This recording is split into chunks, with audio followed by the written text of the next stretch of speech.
My name is Kenan Boyc. I'm 27 years old and I'm currently the chief of staff at the managing director of a consultancy with over 2,000 employees. And I'm currently in Munich visiting a friend and also someone that I used to run a business with back in the days. And we've had a couple of interesting days where we've exchanged ideas and also met up with people we used to study with. So where did we study? We studied at WHU, Otto Beisheim School of Management. For those that don't know, it's a top business university globally, but especially in Germany, it's continuously ranking #1, especially when it comes to things like entrepreneurship.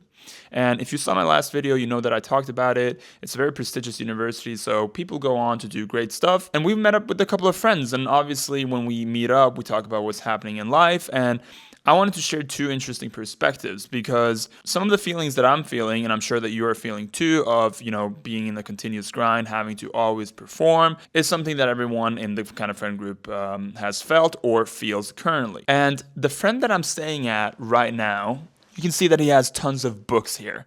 Now, I think that is super interesting because, first of all, I think books are interesting, and people that read books are generally interesting people. If you've read Dostoevsky or Nietzsche, which I haven't, I think you're interesting. I want to talk to you. Now, this guy is super interesting. He's a couple of years older than me. He was, in my opinion, one of the smartest people that went to that university, such a brain. And a couple of years ago, he was like, you know what? I'm not really being super fulfilled by the life that I'm living. I want to become more spiritual, more religious. So, Christianity is what he is leaning towards. And he picked that up and has since had, I'd say, many breakthroughs. Now, we're not going to discuss religion, although I do think religion is very important for a man, especially when you're in your 20s, 30s, 40s, and older to have. That's something that, to me at least, it's grown on me. But regardless, it's something that he found. And once he found it, he kind of changed what is important to him.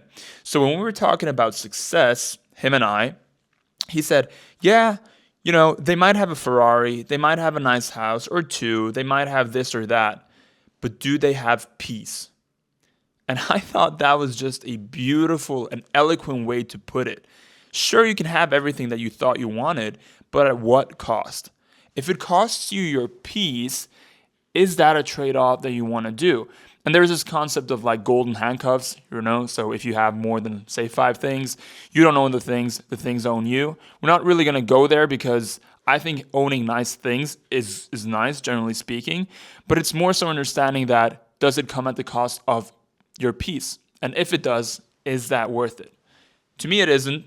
To some people, they think it might be, but ultimately, and this leads us to the second conversation that we have with the greater group of friends, is that your health can and will eventually suffer although you're young. Now, we spoke a little bit about health and how important that is and something that you should consider even at a young age. But what is even more so is that we kind of talked about who is the most successful from, the people that we used to study with.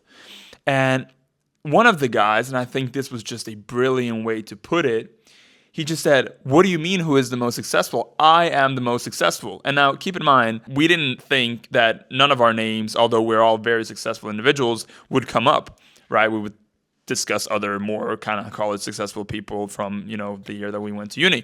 But he said, who has been to more countries than I have? Who has felt the wind of Patagonia more often than I have? And, he works a great job. Don't get me wrong. He is super good. He is super smart and all of that. But the way he kind of reframed the question, I thought was just a brilliant move. Because when we were thinking of success, we were like, okay, who has the best startup? Who's making the most money? Whatever bullshit kind of metric people generally like to think. But he was like, no.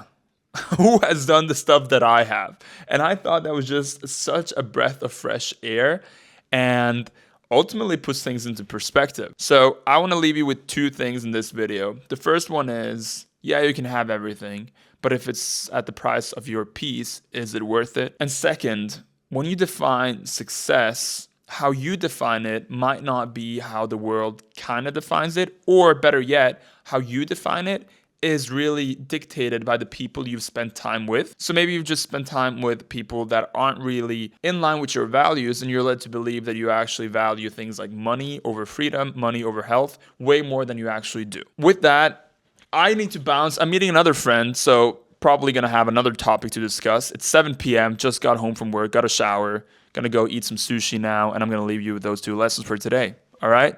Done.